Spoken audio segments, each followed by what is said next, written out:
Jack's house and see how the 1.5J is going, and get caught up, and hopefully we got some other things in store come to life, because I gotta get the E30 out of the garage and drive it. So we're gonna go over to his house and see how he's doing.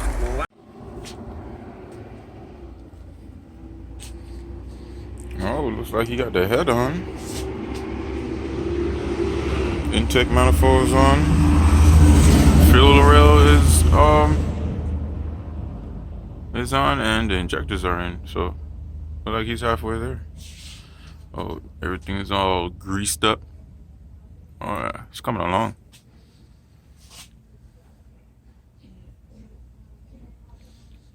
Nice, nice. Can't wait to see this bad boy on the road. Didn't videotape the process where I am, so what I'm going to do is I'm going to give you an overall view of what I did. My boy Romel came in, tore down the head for me because I wasn't feeling too good. I couldn't do it, so he came in, torqued it down, leave it at 80 foot-pounds of torque, factory standards. Right. So here's what happens. Now, just so everybody knows, before you can put the head before you can put the studs on, I'm going to post out the sequence. You got to put the head on first, the gasket, the head. Once you got the head on, you have to put the washers. I recommend you use the factory Toyota washers than the ARPs. This is what I heard. It may be true, maybe not, but I wasn't going to take no chance. So I used the factory Toyota washers. As you can see, they are down here, and then the ARP ones are here. So I'm hoping they these are known to hold power. So Toyota for the win. Once you put the washers in the bottom, then you put the studs in. You put your assembly lube. You put the stud in.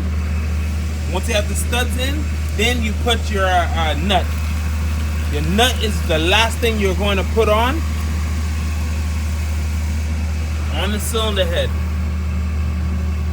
Once you have the nuts in, now you can proceed with the next step, which is torquing them down. So I'll get that video going.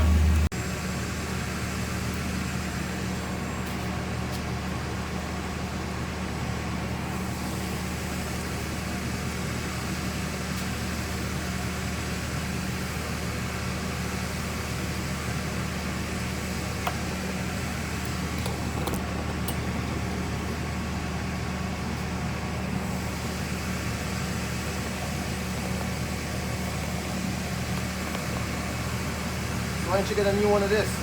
It's bolt up now from here to here. Huh? This is new, right? This is bolt up now. Yeah. It's replaceable now. You want to replace? No, I gotta replace the whole thing.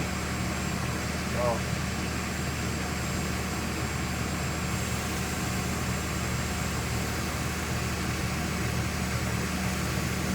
I'm just gonna cut out the whole thing.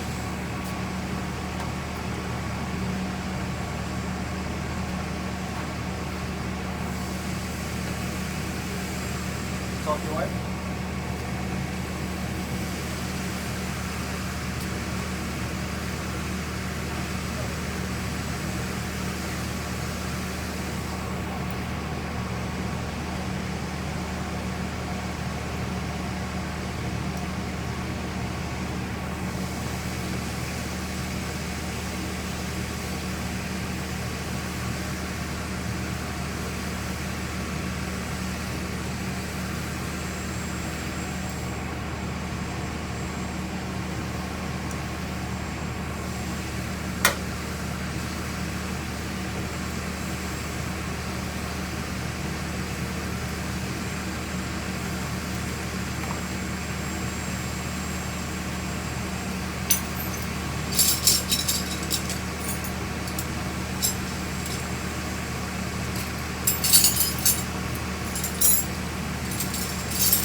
That's great.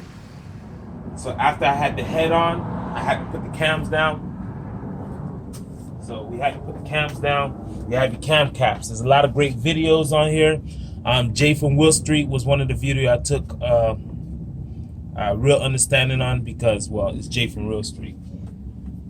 So what I had to use, I had two things in this process. The first thing I'm going to talk about is the assembly lube. I got it at AutoZone. What I did with the assembly lube is that on all the caps, I wasn't cheap with it. I was generous with it. Get some gloves on. This stuff is extremely lubey, little sticky. On every single cap, top of cap where the cam sits, I lubed it up so that the cam had a oily surface to ride against when you get to the next process I'm going to talk about when we get up here. So all the caps came down, went on, lubed up, and then I had some oil. I'm using the thick oil 2050 I would recommend, or if you have oil, it doesn't really state what type of oil. It just says you have to have oil. On each one of these bolts, you put a dab of oil at the tip of it. You put it down the cam caps.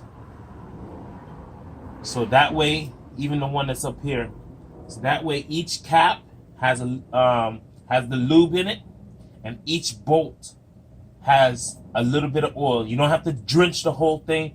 It's like you're dipping some chips, a little bit at the tip just to get flavor. You put it down, you run it down by hand until it touches. But at this point, the cam is still elevated up. These cams will break if you do it wrong. Don't let it break. Don't rush, take your time. I used a 1/4 inch ratchet with a small extension and a shallow 10 socket. 1/4 inch. Reason being, it's not the heaviest amount of torque. It's not the it's not, what's the word? Kevin, help me. I don't know. I don't know where you go with it. Well, it's just not. It doesn't create too much torque. So when I put those in, I started from the center. I just started running my hands down. So basically, it was following the sequence. So I started here, then I went here, and not bringing it all the way down, just walking it little by little. Just each one from here, all over the place. And then what you start seeing is the cam is start pushing down, because what happens when you set the cam in original, which I believe I have a picture from before, but when you set the cam, this cam lobe, cylinder 1 on the exhaust side is facing straight up. This cam lobe on the intake side is facing straight up.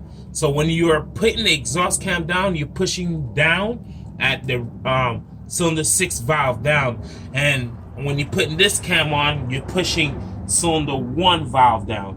So you're working your way. You're looking at it. You're taking your time. You're walking it down. You don't need to be gung-ho and try to. Don't use an impact gun. Don't use any tools. Any power tools. Just use your hand and take your time. Because if you break a cam, you got to go find a cam. All right. So I wanted to keep the cams that came with my head. I know they were good on the head, so I'm good with that. It even works the same way when you put in aftermarket cams. If you're putting high lift cams, you gotta also take your time. Also, before that, once again, I mentioned in your other video, when I was putting the head on, your crank, 5 teeth off TDC. You don't need piston 1 and piston 6 straight up. You want piston 1 and 6 a little further down. Just before you take the crank pulley off, 5 teeth off, or just off TDC a little bit, just so that you can put the head down and not damage any valves. Because hopefully when you put your head down, your capsule's not on, But if you did go to a machine shop and you put your head down, your cams will be on, and they have measured the tolerance of each cam bucket. So that was good for me. I like it. They measured the tolerance. I was all within the specs. The specs is between I think it's 0.001 of a thousandths. After I got the cams down, I made sure I took the oil that I had and put it on the cam lobes so that the lobes have some oil on it. Once again, reducing friction. I bring it back down. We're up in the front of the car now. You have your exhaust cam gear, your intake VVTi gear. I used the one that came originally off my GE 2J engine. The reason being is that this wasn't leaking. I'm not going to go use the one that came and not know if it's leaking or not. So this one wasn't leaking. It does move, but don't worry about the when you're putting the time, when you're timing the motor. I normally like to spin it because you gotta do some spin to move the cam around. But as long as this is lined up, as long as the marks are lined up, this is going to control this no matter what. It's going to move it wherever it wants. But as long as the cams are lined up, as you can see right here, that lock area is that. So you could turn it to where it locks if you want to feel safer, feel like, oh my goodness, I can damage the valves, and this is the compression on the motor is a little higher than a lot higher than normal on a turbo motor. So you take your time with that. So the next thing you would have to do that I did after torquing these down to 59 foot-pounds, and then now this is set. This the belt tensioner is just on. It's not. I just put it on because I wanted to know where it was and not have to look for it. But then you have the pulley here and your belt tensioner. It's barely on here because I don't want to tighten the belt tensioner until I get the timing belt on.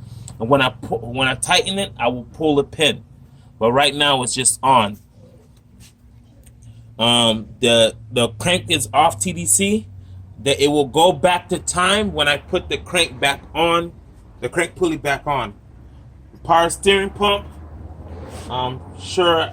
That was another thing. I'm sure you guys see it. The reservoir here has to come off. You gotta. I purchased this little piece of drift motion, but if you purchase a turbo power steering pump, you're gonna have the piece already there, so you don't need it. But this, because the intake comes, the throttle body comes here, and technically a lot of this stuff here is gonna get cut and moved away. But we'll talk about that in another video. But that's where I am. As far as the timing goes, it's right now cams are there. The timing belt's going on. I'm using regular stuff. This is not a high horsepower car. This was just to put it together and just see how 1.5J VVTi would assemble. It assembles like a factory engine, a factory 2J or a 1J motor. Just different intake manifold, different exhaust setup and all that. The water pump went on. I purchased a seal that sits on the back of the water pump housing. Not the water pump itself, which is this front piece, but the back housing. The new pump is on. The new seal is on. I put a little frippage there just to give me a little bit of insurance. But all the bolts here on the water pump, you have this bolt, this bolt, this bolt, the bolt right here in the back, and then one more bolt that sits here, and it's behind this belt tensioner. But you have this one more bolt here, and what that is that all those have to be torqued down 15 foot-pounds. Water pump went on, 15 foot-pounds. This bracket. Now, When you get to this bracket, you say, oh crap, the bracket doesn't fit right. You can different ways. You can, one, pull the bolt back here off and let the bracket hang. Or you can, two, pull the bolt off. You can take snips and cut that metal. You just got to cut it the same line as the bolt. The bolt hole. Just cut that top piece, cut the bottom piece, that little piece of bracket, put it down. You can run a nut and the nut will hold it there. You cut it off, just like leave a big square hole there. And then once you put it down, the nut will hold it. You can put a washer for extra insurance. That allows me to reuse this piece, reuse here. This line here. This is normally the coolant port, but that's going to get blocked off. This back line, don't need it. It's not beneficial in any way for the 2J. It's normally the coolant line that goes on the GE throttle body. I'm not using that because I'm using Philonic spacers to keep my intake as cool as possible. It's a two-piece spacer. It's one at the head and one before the lower plenum. The second one is it on? No, it's there, but I see one here, but where's the rest of it here? Is it there? I don't think I put it on. Well, I see it here. Oh, okay, it's there. I see it here, but I don't see it on this side. Yeah, it's there. It's just not on correctly. So you're gonna take it off? You're gonna take off that? Yeah, this thing has to come back off to finish the fuel setup. Yeah, see it. Yeah, it's a two-piece Philonic spacer that I got from Drift Motions to keep the intake as cool as possible. Cooler air, less pre-ignition, more horsepower. I'm also using factory 1J injectors. My reasoning on this, because I'm going to be running this returnless without having to put a return line, I do recommend to put a return line in there so you can use the factory fuel pressure regulator. But what I'm trying to experiment here is to see what happens if I use this injector, which is bigger than the factory, which is like 270 or 280, to these 440cc injectors. But instead of the bigger fuel pump, using the factory fuel pump and the factory fuel pressure regulator to hold off on how much fuel is delivered. So it delivers fuel, just not too much. The computer also controls the fuel pump voltage on how much fuel is delivered. All right, so that's my reason on that. We're going to see how that works when I got the wideband on the boost gauge, and then I'm watching as I'm going down the street at RPMs, how much boost is being created, and what's so far, so what. So that's my update. I still have a lot of little things to do as far as the oil line to the turbo, the return line from the turbo to the oil pan. It looks like I may have like another week of work on this, just doing all these little things. It looks like that's the coolant for the throttle body here. So instead of over there, it's here. I knew the line was there, but I never knew what it was for. Okay, so that's it. Timing belt.